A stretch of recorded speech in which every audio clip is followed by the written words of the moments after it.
Bonjour à toutes et à tous, bienvenue au comptoir du jeudi. Bonjour Coralie.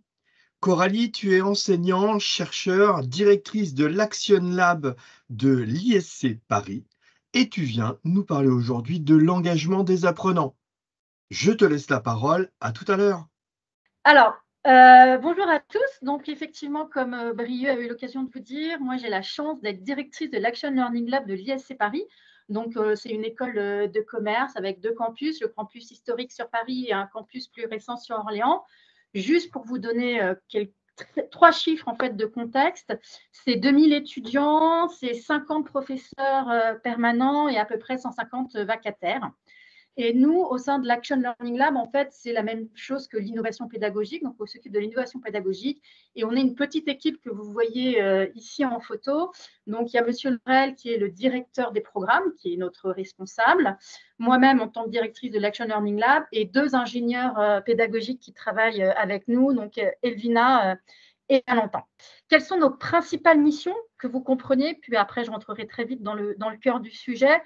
Donc, c'est former et partager aussi bien les formateurs que les apprenants. Donc, on va avoir des séminaires pour nos professeurs. On en fait à peu près 9 par an avec des thématiques qui peuvent être les IA de manière pas très originale. On a fait notre dernier séminaire sur l'apprentissage par projet. On a fait tout un séminaire aussi en design thinking sur comment créer des animations à distance engageantes pour nos apprenants. Donc ça, c'est une partie de nos missions. On organise et anime aussi des grands événements institutionnels. On a une semaine de l'impact, une semaine sur le bonheur et une semaine de festival de l'apprendre. On accompagne nos professeurs et nos équipes pédagogiques à leur demande. Par exemple, ils veulent mettre un peu d'innovation dans un cours parce qu'ils sentent que ça ne marche pas très bien avec les étudiants, parce que les retours ne sont pas ceux qu'ils espèrent. Donc, on est là pour venir les aider.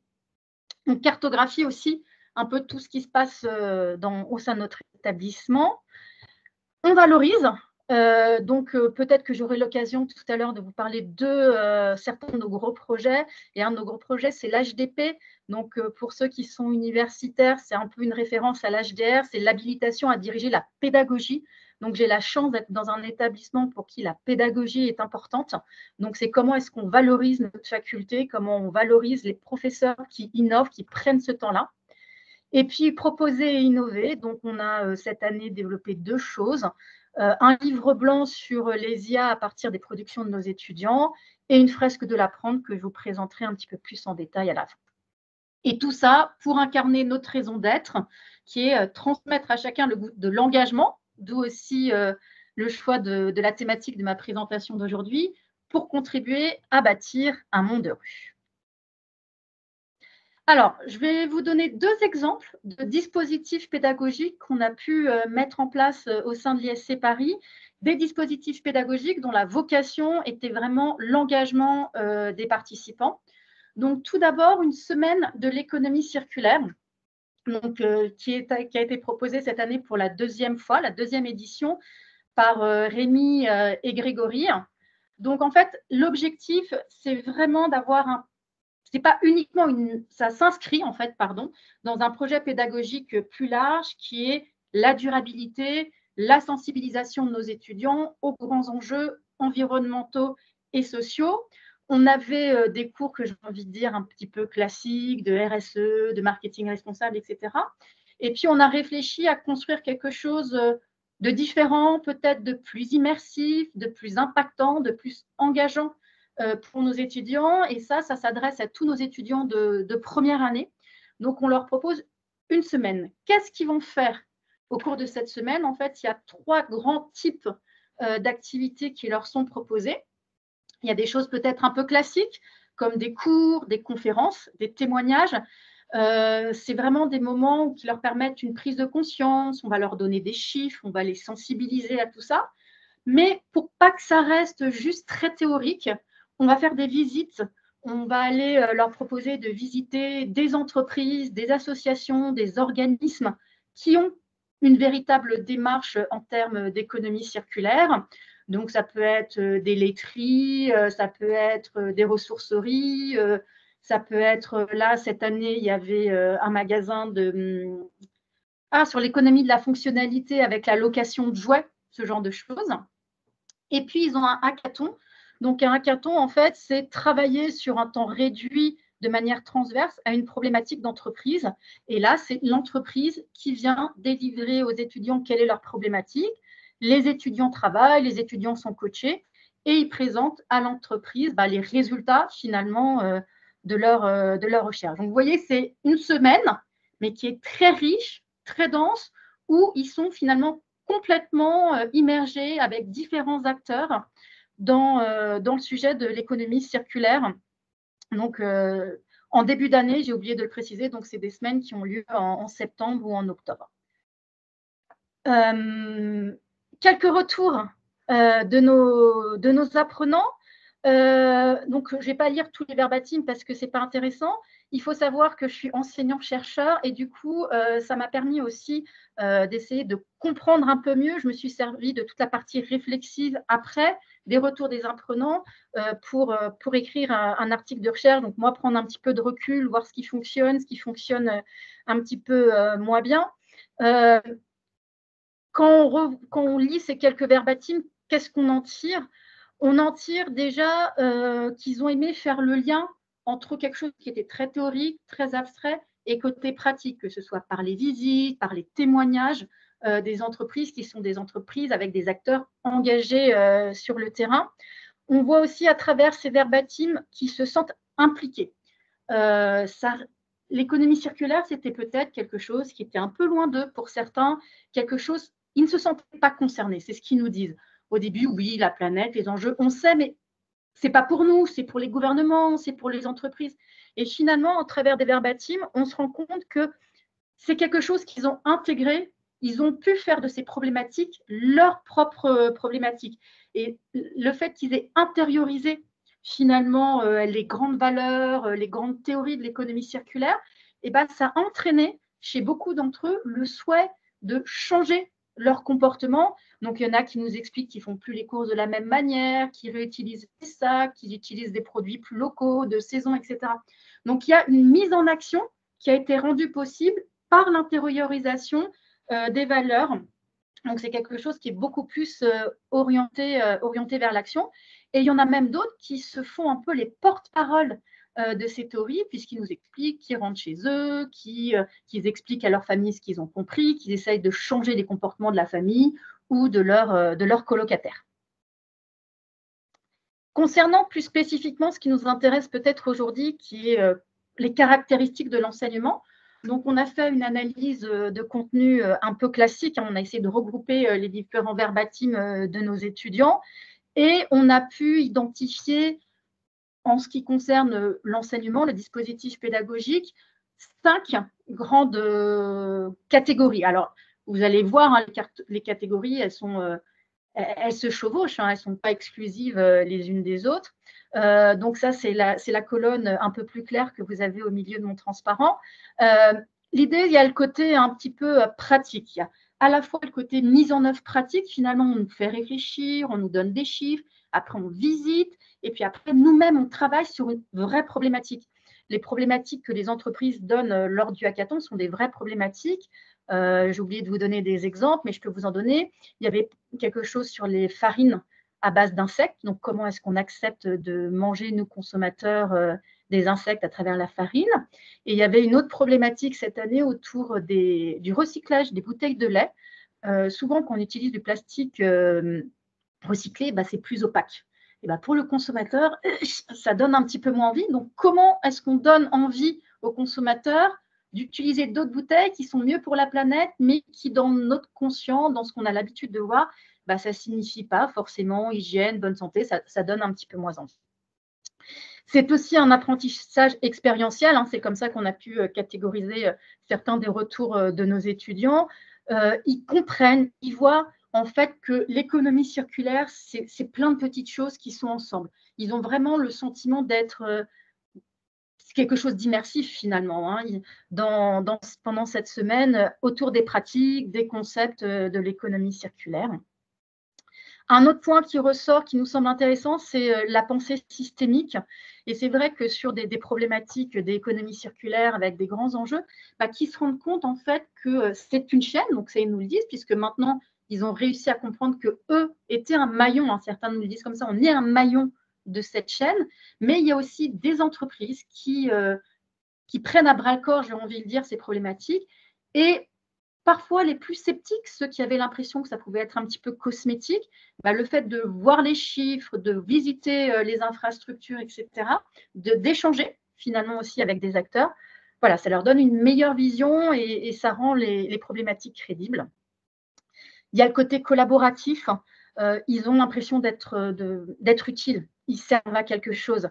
C'est une vraie problématique de l'entreprise que l'entreprise vraiment au moment où les étudiants réfléchissent dessus. Donc, ça donne lieu à des véritables interactions.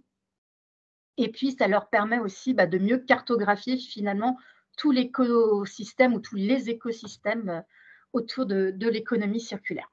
Donc ça, voilà, si je fais juste un petit point, c'est ce que le type de dispositif qu'on a réussi à mettre en place peut créer et les caractéristiques qui sont intéressantes et importantes pour nos étudiants.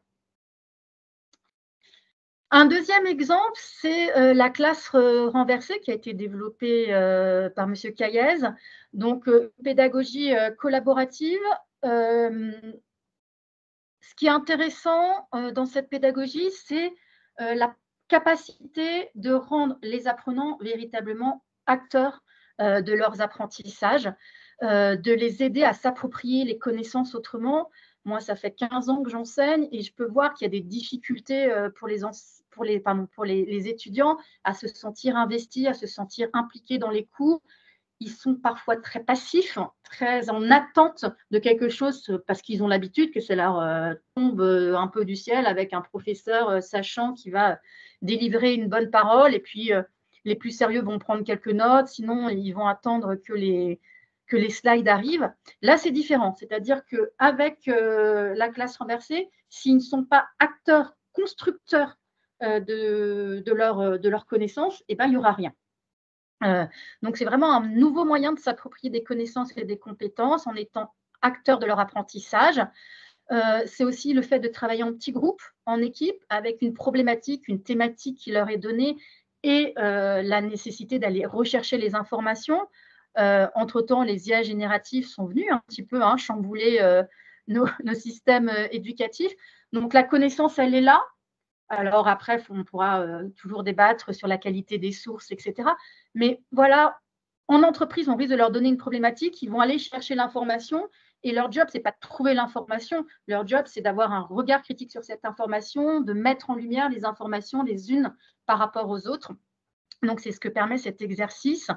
Et ils travaillent de manière plus autonome et plus collaborative. Et ça, c'est quelque chose qui a été apprécié, autonome, dans la mesure où finalement, ils doivent aller quelque part. Ils savent quel est le bout du chemin. Après, c'est à eux de choisir leur chemin, en fait. Alors, le professeur, il est là, c'est un coach, il est là pour les aider, etc. Mais ils sont beaucoup plus autonomes là-dedans et c'est des choses qu'ils apprécient. Le dernier avantage, c'est que c'est un dispositif qui est relativement simple, entre guillemets, à reproduire et qu'on peut s'approprier assez facilement. Donc, moi, je me suis plus spécifiquement orientée vers les tableaux tournants. Avec une thématique qui était divisée en plusieurs sous-thèmes. Donc, l'idée des tableaux tournants, c'est quoi? C'est j'ai une grande problématique. Donc là, je l'ai principalement fait avec des B1, donc des bachelors première année sur un cours de marketing fondamental. Donc, je pouvais leur donner une réflexion à faire sur les tendances de consommation. Donc, ça, c'était ma grande thématique. Je divise en sous-thèmes cette grande thématique.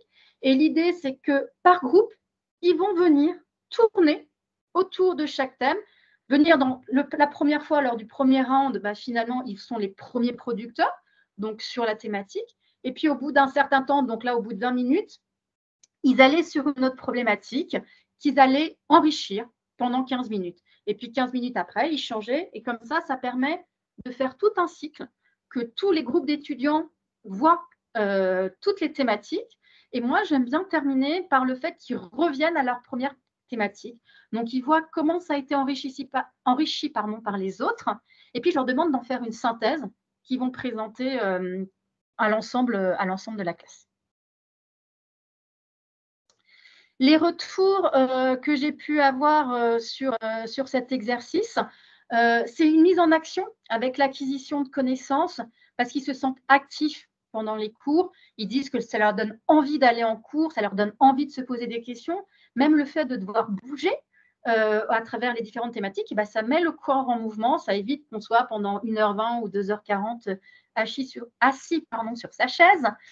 Ils se sentent constructeurs de leur apprentissage, ils le disent, ils n'ont pas juste lu ou juste écouté. En fait, ils étaient là et ils cherchent par eux-mêmes. Donc ça, on voit que toute cette mise en action, finalement, elle participe chez eux à une meilleure acquisition des connaissances. On voit aussi qu'il y a une source de motivation et de bien-être. Si je reprends la théorie de l'autodétermination, c'est une théorie qui dit que pour être impliqué, engagé, il faut se sentir autonome, compétent et avoir des interactions avec les autres.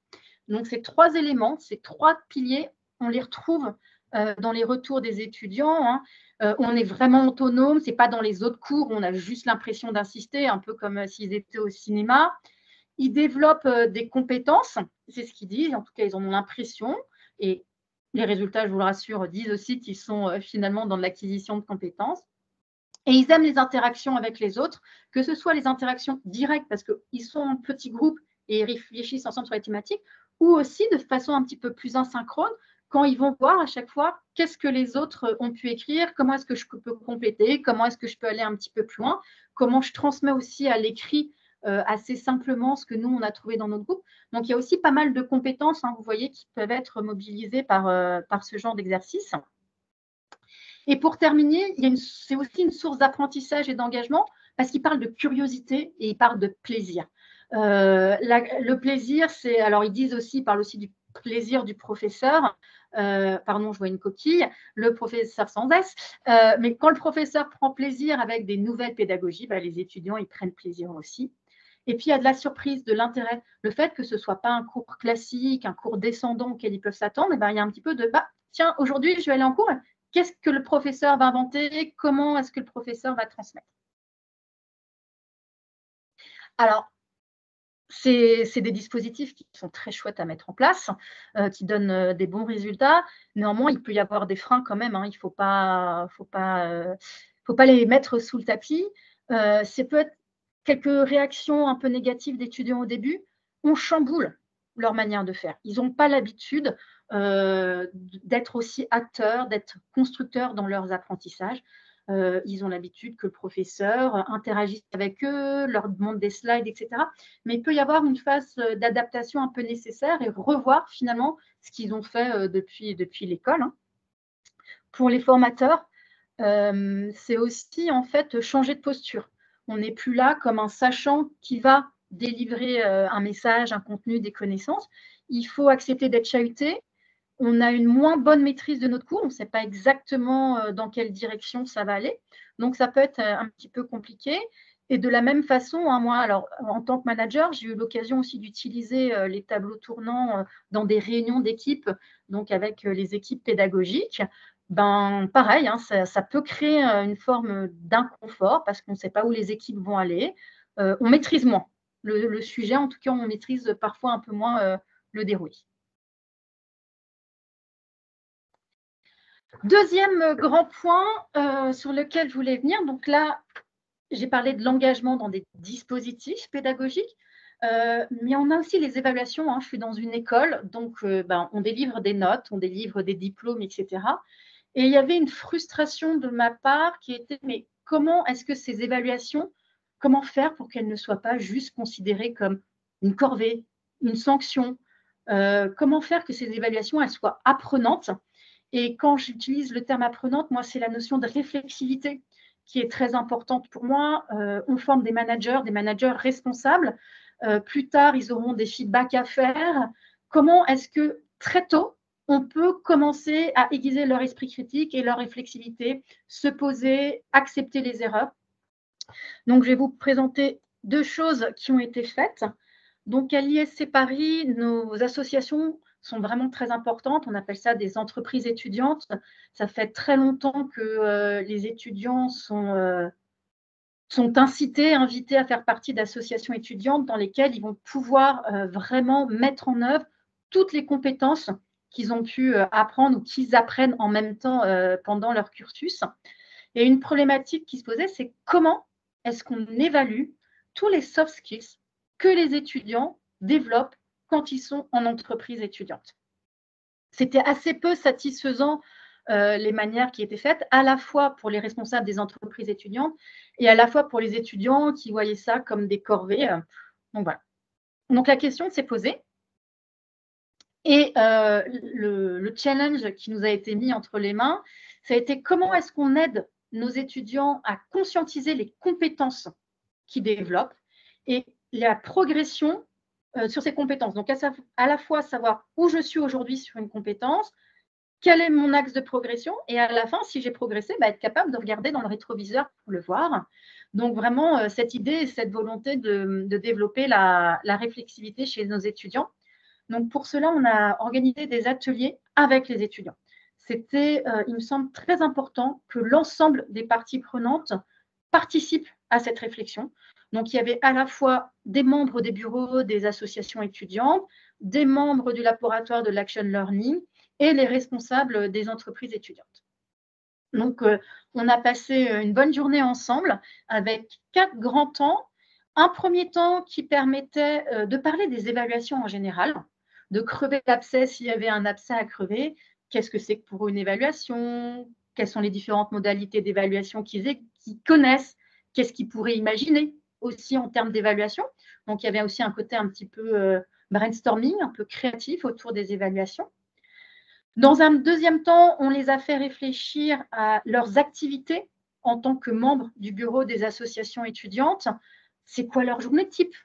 Quels sont les grands challenges dans l'année ou dans une journée? Est-ce qu'il y a des contraintes auxquelles ils doivent faire face? Donc, il y a des contraintes peut-être avec les membres de leur association étudiante, des contraintes avec la scolarité, avec l'administration de l'école, avec leurs partenaires financiers. Donc, voilà, c'était regarder tout ça pour qu'est-ce qu'ils font finalement et comment est-ce que ça les aide à développer des compétences finalement, toutes ces interactions.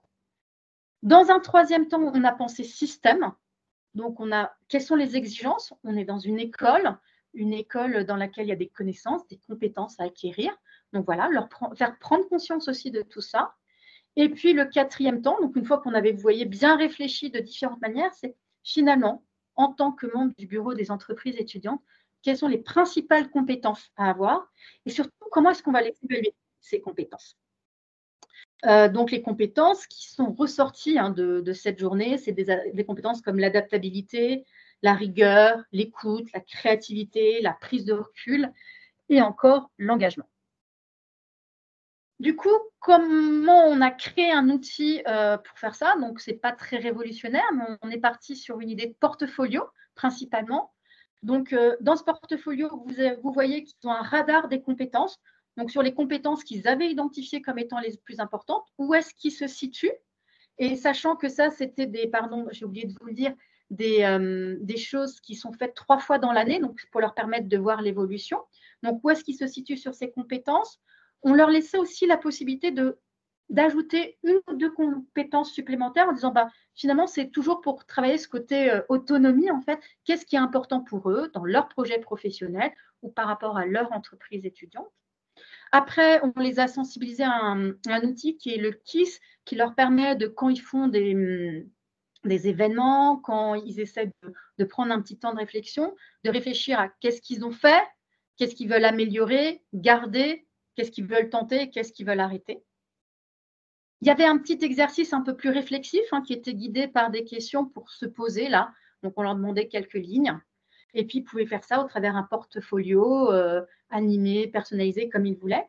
Donc, c'était 3 fois dans l'année. À chaque fois, les responsables des entreprises étudiantes revenaient dessus, leur donnaient un premier feedback et les étudiants repartaient avec ce feedback. Et une des questions qui leur était posée, c'était comment est-ce qu'ils vivent ce feedback? Est-ce qu'ils sont d'accord, pas d'accord? Voilà, c'était vraiment une réflexivité assez générale qui leur était proposée. Et pour terminer, les évaluations inversées, de la même manière qu'on avait fait les tableaux tournants pour la classe renversée, M. Kayes propose aussi des évaluations inversées. Donc là, l'idée, c'est de dire aux étudiants, soyez vous-même les producteurs des évaluations. Donc, la consigne que je donnais aux étudiants, c'était de faire une question d'application du cours, parce que si c'est juste une question de cours, on n'arrive pas à vraiment savoir s'ils ont intégré, s'ils comprennent les connaissances et s'ils sont capables de les restituer en application, j'ai envie de dire, dans un cas concret. Donc, ils devaient rédiger une question, en rédiger la correction et le barème. Le cas que je leur donnais, c'est que c'était une question qui devait être sur 5 points pour un contrôle et qui devait prendre entre 15 et 20 minutes à répondre pour l'étudiant qui était testé. Après, il y a différentes modalités qui peuvent être utilisées. Soit je m'arrêtais là en fonction aussi de l'évolution pédagogique de mes cours et c'est moi qui regardais l'évaluation qu'ils m'avaient proposée. Soit dans certains cas, j'ai pu aller encore un petit peu plus loin et ils se sont vraiment retrouvés en position d'être correcteurs de l'examen qu'ils avaient proposé à leurs camarades. Donc vraiment, à leur faire des feedbacks, des retours, à corriger la copie par rapport au barème qu'ils avaient vu avant et qu'on avait pu valider, ainsi que la réponse. Donc là, je vais passer rapidement, parce que je vois l'heure qui tourne, sur le retour des apprenants. Ça a été bien pris par les apprenants. Alors, encore une fois, ça en a déstabilisé certains au départ. Ils n'ont pas l'habitude de ça. Mais quand on leur explique pourquoi est-ce qu'on fait ça, quel est l'intérêt pédagogique derrière, on voit qu'ils sont beaucoup plus impliqués. Ils se mettent à réfléchir aussi un petit peu différemment en disant, OK, alors si j'étais un professeur, qu'est-ce que je dirais, qu'est-ce que je demanderais, si j'étais un étudiant, qu'est-ce que je devrais réviser, etc. Et il y en a beaucoup qui nous disent, finalement, on était moins stressés, on savait à peu près où on allait, c'était plus, on devait faire l'évaluation et on était testé sur l'évaluation, c'est on devait créer l'évaluation. Donc le stress changeait, leur manière de réviser changeait et on sent une plus grande appropriation des différents concepts. Et de manière peut-être un petit peu plus anecdotique, mais qui m'a fait quand même un petit peu plaisir, ils se sont rendus compte que ce n'était pas du tout facile de faire une évaluation qui a un sens, avec un bon corrigé et un bon barème. Donc, ils se sont aussi un petit peu mis dans la peau de l'enseignant, et ça, quelque part, c'était pas attendu, mais c'était aussi agréable. Donc, j'en ai terminé pour ces premières présentations. Maintenant, je vais prendre quelques minutes pour vous parler d'un outil qu'on a développé qui est la fresque de l'apprendre, qui est aussi un outil qu'on souhaite engageant. On s'est basé en fait sur les modèles qui existent maintenant assez nombreux. Donc, la première fresque qui existait, c'était la fresque du climat. Peut-être que certains connaissent, sont même animateurs de cette fresque. On sait que maintenant, il y a plus d'une soixantaine de fresques qui existent sur ce modèle. Pourquoi? Parce que finalement, ce format d'atelier ludique, collaboratif, c'est vraiment un format qui fonctionne, un format en intelligence collective, qui, quand on a les personnes motivées, engagées, s'engagent encore plus et crée des débats qui sont très intéressants. Donc, nous, c'est aussi un atelier qui se veut réflexif. Donc, l'idée centrale pour nous, c'était de nous dire, mince, apprendre, on est une école. La transmission, c'est quand même notre ADN, ce qui est le plus important pour nous. Et pourtant, on prend peu le temps de réfléchir à comment est-ce qu'on apprend, qu'on soit apprenant ou qu'on soit formateur. Donc, comment est-ce qu'on crée un espace de réflexion, de prise de conscience et d'échange autour de ces thématiques. Donc, pendant 2 ou 3 ans, on a réfléchi à cette problématique. On a créé des cartes. On est arrivé à plus de 80 cartes avec à chaque fois sur le recto donc la notion et au verso une définition basée sur des rapports ministériels, de l'OCDE, des recherches académiques. Mais là, on est arrivé à un problème, c'est que 80 cartes à jouer, c'est absolument pas pédagogique, c'est absolument pas possible. Donc en fait, ce qu'on a fait, c'est qu'on a créé des lots thématiques. Et l'idée, c'est qu'en fonction finalement des individus que vous allez avoir en face de vous, est-ce que c'est un atelier que vous faites avec des formateurs ou avec des apprenants, quels sont les messages que vous avez envie de faire passer, quelles sont les prises de conscience que vous voulez essayer d'avoir, et vous allez choisir finalement les lots qui vous semblent les plus pertinents. Encore une fois, c'est un exercice, un atelier qui est ancré dans notre raison d'être. On a un laboratoire d'innovation pédagogique qu'on a baptisé Action Learning. Donc, on est bien dans l'idée de rendre les personnes acteurs de leurs apprentissages. Et l'idée, c'était aussi de faire prendre conscience à certains formateurs qui ne le savent pas encore et à nos apprenants que apprendre, c'est sérieux en fait. Il y a des recherches en neurosciences, en sciences de l'éducation, etc., qui viennent nous nourrir là-dessus. On est même à une période où ces recherches sont pléthoriques, mais on ne voulait pas les transmettre de façon descendante parce que nous, en tout cas, on a bien vu qu'avec nos étudiants, faire des conférences, même si le conférencier prend plaisir, est engagé et aime son sujet, ça coince un petit peu. Donc, il fallait qu'on trouve un autre format, qu'on trouve autre chose. Donc, voilà à peu près. Donc là, vous avez une idée des 11 lots sur la photo qu'on a créés. Donc, c'est des lots qui sont très différents parce que les objectifs ne sont pas forcément les mêmes. On peut parler de motivation, d'action learning, de compétences, mais on parle aussi de santé, de handicap, d'état d'esprit ou d'évaluation. Donc, voilà, c'est des lots qui ont vocation à être à bouger, à être évolutifs, soit parce qu'on va rajouter des cartes dans les lots, soit parce que finalement, il y a des lots qui manquent. Alors, j'ai déjà quelques idées de lots que j'ai envie de rajouter. Mais voilà le projet que nous avons développé cette année.